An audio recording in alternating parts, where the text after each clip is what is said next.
जोहार, नमस्कार। आज का दिन बहुत ही विशेष है क्योंकि आज बिरसा जयंती है।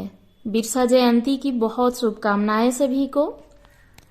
इसी शुभ अवसर पर और चूंकि आज झारखंड स्थापना दिवस भी है, तो इस शुभ अवसर पर आज हम जानेंगे धरती आबा भगवान बिरसा के बारे में, कुछ विशेष उनके तथ्यों के बारे में।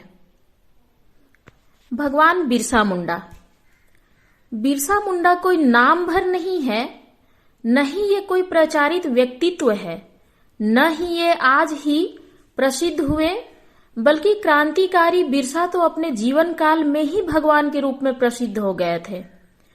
वो अपने जीवन काल में ही अपने अनुयायियों के साथ ब्रिटिश और भारतीयों के बीच प्रसिद्ध हो गए थे। इनके जीवन की कई घटनाएं उचित दस्तावेज के उपलब्ध न होने के कारण आज भी अनसुलझा हुआ है। जैसे इनका नाम तो नहीं, जैसे इनका जन्म तिथि, जन्म स्थल और मृत्यु आदि। इस बारे में स्पष्टता नहीं है कि क्या इन्होंने ईसाई धर्म अपनाया था या केवल स्कूल में पढ़ने के कारण पालन करते थे। बिरसा ने चाईबासा के जर्मन मिशन स्कूल में शिक्षा प्राप्त की थी, लेकिन वह जल्द ही अपने पूर्वजों के पुराने मुंडा विश्वास में लौट आए। 1911 के अपने लेख में G.H. लस्टी ने बिरसा के ईसाई धर्म अपनाने पर संदेह व्यक्त किया है, लेकिन इन अनसुलझे रहस्यों के बीच भी बिरसा मुंडा अपने लक्ष्यों को लेकर बिल्कुल साफ थे। वे अपने लोगों को शोषण से मुक्त करना चाहते थे, अपना पुराना मुंडा शासन प्रतिष्ठा को पुनः स्थापित करना चाहते थे और दीकुओं, जमींदारों और ब्रिटिश अधिकारियों को अपने मुंडा देश से बाहर करना चाहते थे। बिरसा के सामाजिक, धार्मिक और राजनीतिक कार्यों का प्रभाव केवल मुंडाओं तक सीमित नहीं था, न ही ये केवल किसी एक देश काल तक सीमित रहा। उनके सामाजिक और राजनीतिक कार्यों का प्रभाव कृषकों से लेकर महिलाओं तक पड़ा। सरदारी आंदोलन के आर्थिक कारणों ने बिरसा के आंदोलन की आधारशिला रखी थी। सरदार मुंडा और उरांव के शिक्षित ईसाई वर्ग से थे। ये अपने छोटा नागपुर में अपने भूमि के जमींदारों द्वारा हड़प लेने और कई तरह के गैर कानूनी टैक्स लगाने से आंदोलित थे। ये सरकार को ज्ञापन दिए, चर्च का साथ दिए और कलकत्ता कोर्ट में कानूनी लड़ाई लड़े, तब भी इनकी बात सुनी नहीं गई। छोटा नागपुर में मुंडाओं के खुटकट्टी अधिकारों का हनन होता रहा और जमींदारों ने मुंडाओं के पुश्तैनी जमीन पर अधिकार जारी रखा। बिरसा अपने युवा होते यह बात समझ चुका था कि साहब एक टोपी है, मतलब चर्च और ब्रिटिश अधिकारी एक हैं। सरदारी आंदोलन के समर्थक बिरसा के विचारों से प्रभावित होकर बिरसा के समर्थक बन गए। बिरसा ने शुरुआती चरण में अपने आंदोलन को धार्मिक और सामाजिक सुधार तक सीमित रखा। बिरसा ने परोपकार को अपना हथियार बनाया और दुखियों की सेवा की। बिरसा ने एकमात्र देवता सिंगबोंगा की आराधना का आह्वान किया।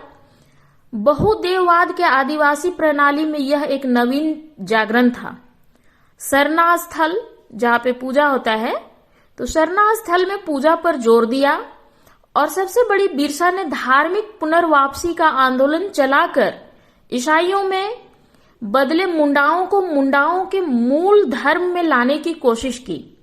यह एक ऐसा अभियान है जो शायद ही किसी अन्य आदिवासी नेता ने इससे पहले या बाद में किया।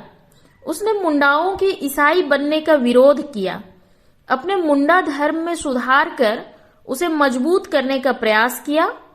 कमजोर पड़ रहे मुंडा आस्था को मजबूत करने के लिए नियमित पूजा, हड़िया, शराब आदि पर पाबंदी और बलि प्रथा पर रोक का अभियान चलाया। उसने धार्मिक पुस्तक भी लिखी जिसको आज रोंगोटो लेख के नाम से जानते हैं। यह बिरसा के धार्मिक प्रार्थना पुस्तक की प्रतिलिपि मानी जाती है। बिरसा द्वारा शराब पर पाबंदी ने महिलाओं के शोषण को कम किया। उसने एक महिला से ही शादी करने की प्रणाली का विचार मुंडाओं को दिया। इससे जहां मुंडाओं की आर्थिक मजबूती कायम हो सकती थी, वहीं महिलाओं का शोषण पुरुषवादी व्यवस्था में कम हो सकता था। वैसे भी बिरसा आंदोलन में महिलाओं ने बढ़ चढ़कर भाग लिया था। बिरसा के ईसाई विरोधी विचारों से ईसाई मिशन के प्रचारक काफी आशंकित थे।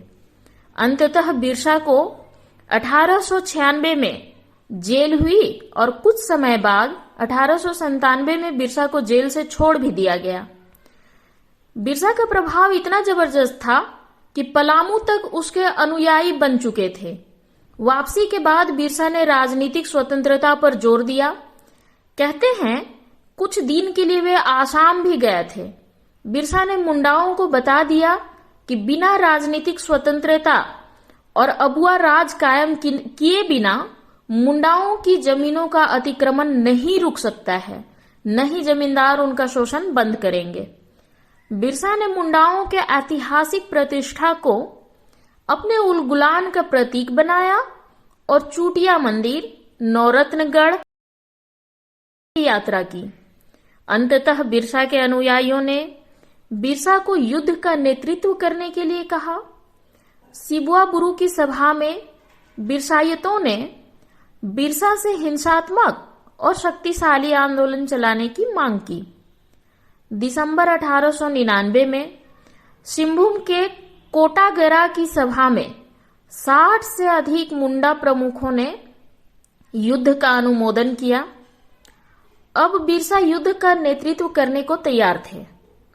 अबुआ राज के सपने के साथ 24 दिसंबर की शाम से ईसाई मिशनों में आक्रमण से युद्ध की शुरुआत की गई। रांची, सिंहभूम के मिशनों पर मुंडाओं ने आक्रमण शुरू कर दिया।